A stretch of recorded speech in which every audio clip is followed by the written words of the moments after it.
हमारा कोटद्दू के अंदर एक ग्रॉसरी स्टोर है। आइडिया ये था कि अपने ही शॉपिंग मॉल की चीज़ों को डिजिटलाइज कर दिया जाए दराज पे, और एक छोटे से शहर से बैठ के दराज पर बेचें। वहाँ से जर्नी स्टार्ट हुई और अल्हम्दुलिल्लाह आज हम पाकिस्तान के टॉप सेलर हैं दराज के। दराज पे क्यों मैं स्टोर बनाऊं, मैं शॉपिफाई पे स्टोर क्यों ना बनाऊं, इसको कैसे कंपैरिजन करते हो? दराज एक मार्केट प्लेस है जिस पर ऑलरेडी बहुत ट्रैफिक है। शॉपिफाई पे आपने जो भी ट्रैफिक लेकर आनी है खुद से लानी है। जब भी हमसे सवाल पूछा जाता है ना, हम ये रिकमेंड करते हैं कि अगर आप बिगिनर हैं ई कॉमर्स में, दराज से स्टार्ट करें और शॉपिफाई पे स्केल कर लें। स्टार्ट करते हुए क्या मुश्किलात पेश आई थी? पहला ऑर्डर कब मिला था? उसको फुलफिलमेंट करते हुए कोटद्दू से हर चीज मिल गई थी, कराची जाना पड़ा था, लाहौर जाना पड़ा था, या चैलेंजेस उसके बारे में बताओगे? अच्छा सर, जैसे मैंने बताया कि अकाउंट बनाना तो इजी है। अब नेक्स्ट स्टेप है प्रोडक्ट को ढूंढना, वो भी एक क्राइटेरिया है। उसके मुताबिक कैसे क्या करें? अच्छा, क्राइटेरिया ये है कि product should be non breakable, non perishable, seasonal ना हो, ब्रेकेबल ना हो, बल्कि ना हो, और एक टूल होता है कम रहे एग्जैक्टली पहुंचाने की। फिर फर्दर टूल्स होते हैं जिससे हम इवेलुएट कर लेते हैं कि इस प्रोडक्ट पे हमारे फेलो कंपैरेटर्स को कितनी सेल्स आ रही हैं। अगर इस कीवर्ड पर हम भी रैंक हो जाएंगे तो कितनी टूल्स मौजूद है? जी डेफिनेटली टूल्स हैं। ज़ीनॉन हंट है, jarvis.pk है, दराज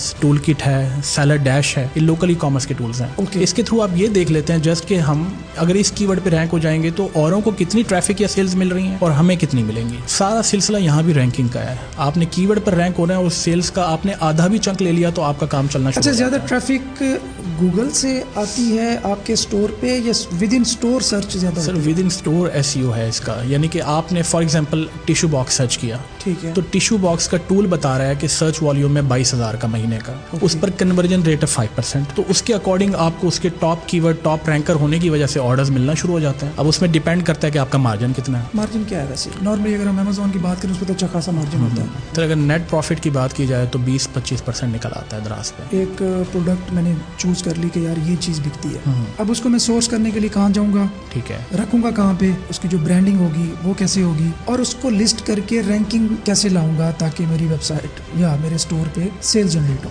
अच्छा, इस सवाल से पहले ना मैं इसके दो बिजनेस मॉडल्स को आपको एक्सप्लोर करूंगा क्योंकि दोनों की अलग अलग रिक्वायरमेंट्स हैं। कि आया आप दराज पर एक इंडिविजुअल सेलर अकाउंट बनाना चाहते हैं या एक ब्रांड खड़ा करना चाह रहे हैं? आप एज एन इंडिविजुअल भी सेलर बन सकते हैं। Exactly. आप एक कंपनी के तौर पे भी वहाँ पे आ सकते हैं। बिल्कुल ऐसा ही है। ठीक है। अब अगर आपने इंडिविजुअल के तौर पे अपनी सेलिंग जर्नी स्टार्ट करनी है तो simply you need legal documents में आपको CNIC और बैंक अकाउंट चाहिए। That's it. ईमेल है, फोन नंबर है, वो हर बंदे के पास होता ही है। इसके बाद आपने दराज पे अपना स्टोर खड़ा कर दिया, ये स्टोर क्रिएशन और वेरिफिकेशन का मरहला आपका पूरा हो गया। अगर आपने एक कंपनी या बिजनेस के तौर पे दराज पे बड़ा काम करना है तो यू नीड कंपनी एंटियन, आपको उसका ट्रेडमार्क भी चाहिए कंपनी का। अब प्रोडक्ट को सोर्स कहाँ से करेंगे? ऑनलाइन गैजेट्स ज्यादातर 90% केसेस में कराची से सोर्स होते हैं। बोल्टन मार्केट, सदर बाजार, गुल प्लाजा, सेंट्रल प्लाजा हब है। इंपोर्ट का तकरीबन सारा सामान वहीं। पहले बल्क में ले लोगे या आप उनके साथ ये डील भी कर सकते हो कि यार ऑर्डर आया तो मैं आपको ऑर्डर करूंगा और आप शिप कर देना? अच्छा सर, ड्रॉप शिपिंग दराज पे कामयाब नहीं है क्योंकि सारे का सारा COD वाला मामला है। पेमेंट आपके बैंक अकाउंट में आनी होती है, सप्लायर आपके बिहाफ पे शिप नहीं कर सकता, और सप्लायर ये जिम्मेदारी नहीं लेता कि वो अपने पास माल को बाउंड भी करके रखे।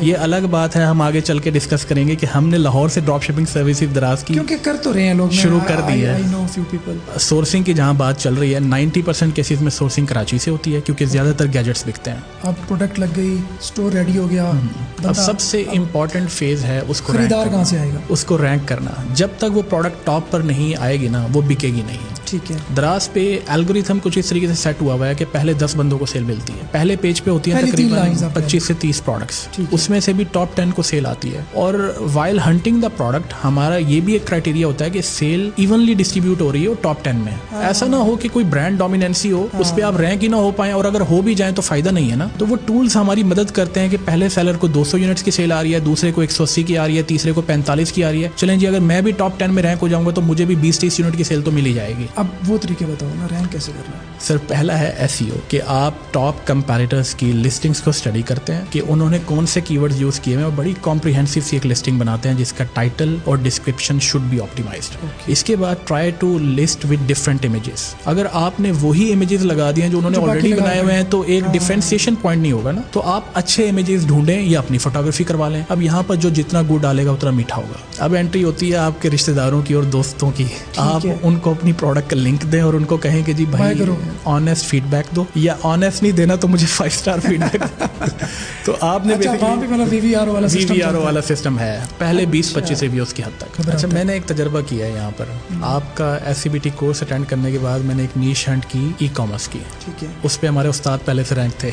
अच्छा। कोई उस्ताद थे हमारे, तो हमने उनके मुकाबले में वेबसाइट रैंक की और अल्हम्दुलिल्लाह बहुत अच्छा रिस्पांस मिला। वो मेरे पहला एक इंडिविजुअल ऐसा वेंचर था जो मैंने SEO के तहत किया और गूगल की ट्रैफिक को मैंने एनालाइज किया कि यार अगर रैंक हो जाओ तो कैसे ट्रैफिक मिलती है। अब तक हम सिर्फ एड्स चला के बेच रहे थे। ज़ाहिर बात है, वो एक कंफर्ट जोन में आ जाते हो ना आप। लेकिन आई वुड सजेस्ट यू कि आप इंटरनेशनल जाओ। सेम एफर्ट अगर आप इंटरनेशनली करते हो, यूँ कह लो कि 50x 60x रिटर्न ज़्यादा मिलता है जितनी हम पाकिस्तान में एफर्ट करते हैं, काम ऑलमोस्ट सेम एफर्ट। तो क्या सजेशन या क्या मैसेज देना चाहोगे यंगस्टर्स को? यंगस्टर्स के पास सबसे बड़ी प्रॉब्लम है कि सरमाया नहीं है।